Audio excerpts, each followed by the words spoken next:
Yes, Hawaiian Airlines allows passengers to bring both a carry-on bag and a personal item, such as a backpack, on board their flights. However, there are specific guidelines you must adhere to. For your carry-on luggage, it's crucial to ensure it meets the size and weight limitations set by Hawaiian Airlines. These dimensions are usually provided on their website or during the booking process. Generally, the carry-on should fit within the overhead bin compartments. Regarding personal items, like a backpack, purse, briefcase, or a small laptop bag, these are also permitted.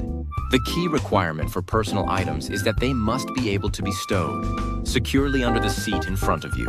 This ensures that the aisle remains clear and unobstructed during the flight for the safety and comfort of all passengers.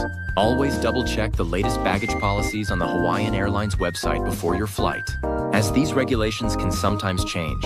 Need help with your booking or travel queries? Call our customer support team, now at 1-855-547-0830 for quick and reliable assistance.